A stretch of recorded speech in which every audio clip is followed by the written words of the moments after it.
బాహుబలి తర్వాత విడుదలైన పెద్ద సినిమా దువ్వాడ జగన్నాథంపై అల్లు అర్జున్ అభిమానులే కాకుండా సగటు సినీ ప్రేక్షకులు కూడా భారీగానే అంచనాలు పెట్టుకున్నారు. బ్రాహ్మణ యువకుడి పాత్రలో అల్లు అర్జున్ నటించడం ఈ సినిమాకు మరింత క్రేజ్ తీసుకొచ్చింది. దిల్ రాజు ప్రొడక్షన్ లో వచ్చిన 25వ సినిమా కావడంతో నిర్మాణ విలువల పరంగా ప్రతిష్టాత్మకంగా తీసుకున్నారు. ఇప్పటికే దేవిశ్రీ ప్రసాద్ సంగీత దర్శకత్వంలో వచ్చిన పాటలు ఇంటా బయట మారుమోగుతున్నాయి. కాగా హరిశంకర్ దర్శకత్వంలో వచ్చిన ఈ సినిమా ఈ రోజు ప్రపంచవ్యాప్తంగా విడుదలైంది. ఓవర్సీస్ లో ఓ రోజు ముందుగానే గురువారం రాత్రి ప్రీమియర్ షోల ద్వారా సందడి చేశాడు బన్నీ. ఓవర్సీస్ సినీ అభిమానులను ఈ సినిమా బాగానే అలరించిందని టాక్. ఎంటర్టైన్మెంట్ మాస్ కలగలిపిన సినిమాగా దువ్వాడ జగన్నాథం ను ఎన్ఆర్ఐలు అభివర్ణిస్తున్నారు. మొదటి హాఫ్ మొత్తం ఎంటర్టైన్మెంట్ తో సాగిపోగా ఇంటర్వెల్ కు ముందు 20 నిమిషాల నుంచి అసలు కథ ట్రాక్ లోకి వస్తుందట. ఇంటర్వెల్ ట్విస్ట్ కూడా ప్రేక్షకులను అలరిస్తుందట.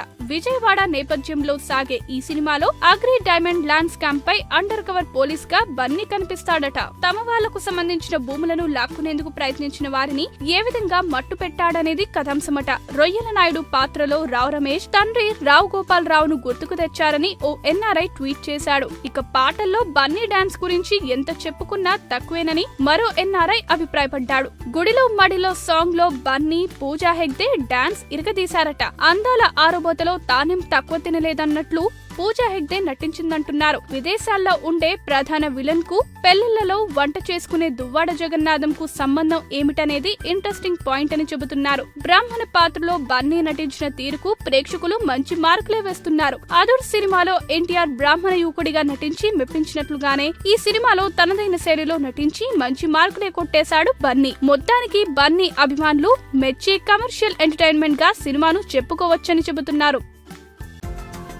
ఈ వీడియో గనుక మీకు నచ్చినట్టయితే లైక్ చేయండి, షేర్ చేయండి, సబ్స్క్రైబ్ చేసుకోండి.